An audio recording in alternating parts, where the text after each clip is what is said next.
MacD segue em direção ao destino de acordo com o endereço do trailer. Por outro lado, Bianchi também percebeu que, se Mod conseguiu trazer 8 kg da mercadoria sem esforço, com certeza ele ainda tem mais em mãos. Foi exatamente essa decisão que lhe trouxe problemas inesperados e quase o fez perder a pessoa amada. Na escuridão do acampamento dos guerreiros invencíveis, MacD já havia se infiltrado secretamente. O alvo vivia dentro de um trailer. Seguindo os sons, ele rapidamente localizou e confirmou o objetivo. Por hábito, colocou a máscara. Para lidar com aqueles caras, ele mesmo era suficiente. Ao ver a alvo Alina aparecer, ele esperou nas sombras em silêncio, até que ela estivesse sozinha. MacD sabia que era a sua chance. Enquanto isso, Bianchi já havia chegado à entrada com homens armados. A mãe de Mod ainda estava lá fora, tão agitada que até quebrou um controle de videogame, sem nem perceber que o perigo estava prestes a cair sobre eles. Com apenas uma pistola, ele acabou com uma gangue inteira armada de AK-47. Originalmente, esses dois grupos não tinham nada a ver um com o outro, mas esses bandidos roubaram algo que pertencia a ele, e foi por isso que ele decidiu agir com violência total. A cena deixou Bianchi completamente chocado. Isso ainda é um ser humano? Ao chegar a uma área segura, o carro já estava inutilizável. MacD limpou cuidadosamente todas as impressões digitais. O jeito como fazia era claramente o de um profissional. Depois, guiado por Liana, eles foram até o quartel-general da máfia. Surpreendentemente, não encontraram nenhuma resistência e foram direto para o terceiro andar. Aqui era a casa de Bianchi. MacD notou que a porta havia sido reforçada. Uma pistola comum não conseguiria abri-la. Liana era muito esperta e convincente. Fingiu ser da administração predial e disse que precisava verificar o hidrômetro.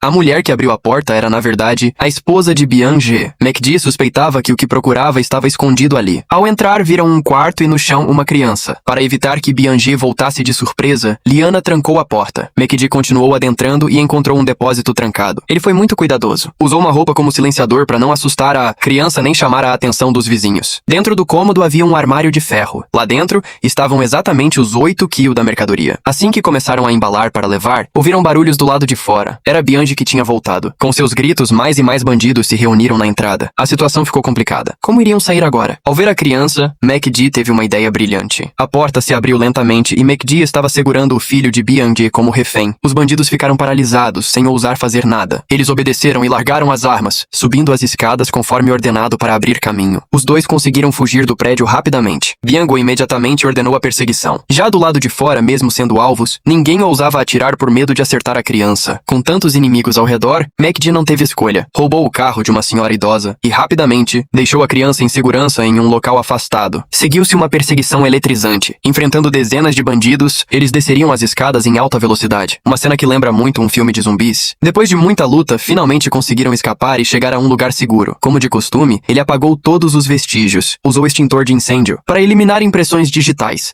e se refugiaram em uma oficina mecânica para esperar o amanhecer. Na manhã seguinte, MacD recebeu uma mensagem com uma localização. Avenida Anton. O plano era ir até lá para trocar a mercadoria pela pessoa, mas eles precisavam de um carro novo. Tarefa fácil. Nesse horário, os trabalhadores geralmente estão dentro dos carros comendo sanduíches. Por isso é melhor não ficar muito tempo dentro do carro. Uma hora depois, eles chegaram à Avenida Anton de carro. Os homens de Sabel estavam de guarda. Os dois lados se encontraram em uma ponte fechada. Sabel ordenou que seus homens fossem verificar e, de fato, encontraram a mercadoria no banco de trás. Sabel ficou impressionado com a eficiência e a habilidade de MacD. No entanto, quando seus homens retornaram com a farinha, drogas, ele não cumpriu a promessa de libertar a sobrinha de MacD. Ao invés disso, ordenou que a levassem embora. Liana ficou furiosa e foi confrontá-lo. Agora, com todas as cartas na mão, Sabel disse a MacD que 300 kg de drogas estavam prestes a chegar a Antuérpia e queria que ele ajudasse a roubá-las. MacD já sabia que aquele negócio não seria simples, mas estava cada vez mais envolvido. Para salvar a sobrinha, ele não tinha escolha. 800 quilos para 300 era uma diferença enorme. Ele precisava planejar tudo com calma. Então, procurou seus velhos companheiros de armas que já estavam aposentados. Disse que a vida da sua sobrinha estava em jogo e pediu ajuda. Por amor a MacD, os velhos amigos decidiram voltar à ativa. Começaram a preparar todo o armamento e equipamentos necessários. Quem transportava 300 kg não era gente qualquer, e eles precisavam estar preparados para tudo. Ao mesmo tempo, Liana também reuniu alguns amigos. Eles não eram tão experientes, mas eram muito leais. Shangis, que estava preso, era amigo deles, e queriam ajudar na missão. Para MacD, mais pessoas significavam mais força, mas ele precisava testar a coragem daqueles jovens. Ele levou Liana até a porta de trás de um supermercado. Por um momento ela pareceu hesitar, mas logo seu rosto assumiu uma expressão de determinação total. Normalmente eles viviam de golpes e armadilhas, mas aquela era a primeira vez que iriam parar um carro. Ela fechou a porta e esperou o dono chegar. Quando o homem se aproximou, ela agiu. Mente fria, mãos firmes. Ela tinha nascido para aquilo. Depois foram até o porto de Antuérpia. MacD analisou o local rapidamente e em poucos segundos já tinha todo o cenário decorado na cabeça. A mercadoria chegaria na manhã seguinte, então tinham até a noite para finalizar os preparativos. motivos. Black ficou responsável por arrumar um carro potente. Logo acharam um alvo perfeito. Ele pegou um aparelho capaz de clonar o sinal da chave. Mod andou com ele ao redor da casa do dono do carro até que, finalmente, conseguiram captar o sinal. Um carro top de linha estava pronto para ser retirado. Enquanto isso, Lao Bai controlou a esposa do motorista do caminhão para garantir que ele obedeceria. Honey tentou subornar o gerente responsável pela logística no porto, que sabia a localização exata da carga. Passaram a noite toda tentando, mas o homem, mesmo apanhando muito, não abria a boca. Se continuassem assim, iriam matá-lo. Você não entende nada. Do lado de Chris, o chefe do tráfego, todos os caminhões foram acionados. A escolta seguia o rastreador tranquilos. Enquanto a carga estiver aqui, estamos todos bem. MacD percebeu que os caminhões no porto já estavam se movendo. Se não agissem agora, seria tarde demais. Sem informações do gerente, tiveram que partir para o plano...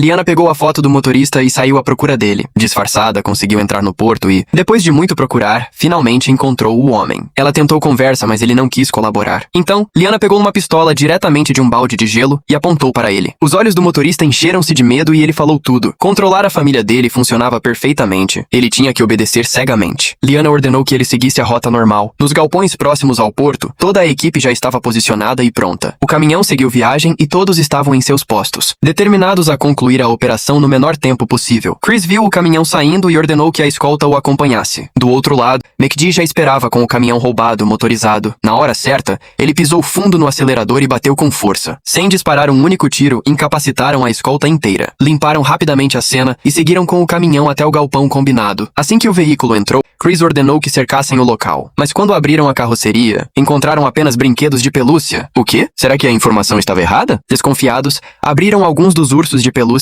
e viram que dentro deles, embalado em plástico, estava a mercadoria verdadeira. O alívio veio em seguida. Começaram a transferir tudo rapidamente para seus próprios veículos. A equipe trabalhava em sincronia. Uns descarregavam em cima, outros recebiam embaixo. O tempo era curto. De repente, o batedor na porta avisou. Um barco rápido e uma van preta estavam se aproximando. Eles abriram fogo para ganhar tempo, mas o inimigo recuou. Era uma armadilha. Como esperar, era apenas uma distração pela frente. Um grupo de atiradores de elite tentou invadir pelos fundos. Eles eram espertos, mas estavam lidando com profissionais. Em pouco tempo, foram alvejados pelo fogo cruzado e eliminados. MacD ordenou a retirada imediata. Mod, porém, foi baleado e caiu no chão. Perder 300 kg de droga assim, na frente de seus próprios olhos, deixou Chris furioso. De volta ao local combinado para a troca, MacD e Liana apareceram sozinhos, sem armas e com toda a mercadoria. Se é assim que querem jogar, então morram! Os parceiros de MacD estavam escondidos nas sombras. Desta vez, ele tinha aprendido com os erros do passado e preparou uma emboscada. Todos os inimigos foram eliminados rapidamente. MacD correu em direção à sobrinha. Um dos bandidos tentou usá-la como escudo para negociar, confiando em sua mira, mas foi logo dominado. Eles resgataram a garota e eliminaram a ameaça. Deixaram apenas um homem vivo para enviar uma mensagem. MacD gravou um vídeo para Sabel. Devolveu os 300 kg, mas essa decisão acabaria atraindo uma tempestade de destruição sobre sua família e amigos. A missão foi um sucesso. A equipe se dispersou e cada um seguiu seu caminho. Sob a proteção de MacD, Shanice e sua mãe finalmente se reencontraram. A irmã mais nova, Anis, pediu perdão por tê-lo julgado mal anteriormente. Palavras foram desnecessárias. Tudo se resolveu em um abraço. Enquanto isso, Chris havia capturado Mod. O rapaz não aguentou a pressão e confessou tudo o que sabia. Descobriram que Sabel era o cérebro por trás de tudo. Imediatamente, invadiram a base de Sabel como um aviso claro. Não mataram ninguém ainda, pois Chris e o pai de Sabel eram parceiros de negócios. O pai, Hassan, ficou furioso ao saber do ocorrido. Depois de toda a minha vida de sucesso, como pude criar um filho tão incompetente? Pelos detalhes, era evidente que, apesar de ser seu filho, Sabel sempre foi menosprezado. Ele estava desesperado para provar seu valor, mas Hassan nunca lhe dava espaço, esmagando seu orgulho a cada oportunidade. Sabel engolia a raiva, mas o ódio crescia dentro dele. No entanto, tal pai e tal filho. Ao ver todo aquele caminhão de drogas, Hassan também teve planos ambiciosos. Se eu me livrar desses assaltantes e colocar a culpa nele, fico com os 300 kg de graça e ainda limpo a imagem do meu filho. Seria perfeito! Ele então enviou seus melhores assassinos para acabar com MacD. Liana foi ao hospital visitar Mod. Depois de confessar a verdade, Chris poupou sua vida, mas ele ainda estava ferido. Enquanto Liana saiu para buscar água, uma assassina entrou sorrateiramente no quarto e desligou os aparelhos. Liana sentiu algo estranho e olhou pela fresta da porta. Viu uma mulher de cabelo curto saindo. Ao entrar no quarto, encontrou Mod já sem vida. Cega de raiva e dor pela perda do amigo, Liana saiu correndo atrás da assassina, indo de encontro ao perigo. A mulher parou, virou-se e disparou várias vezes. Liana perdeu a coragem na hora. Infelizmente,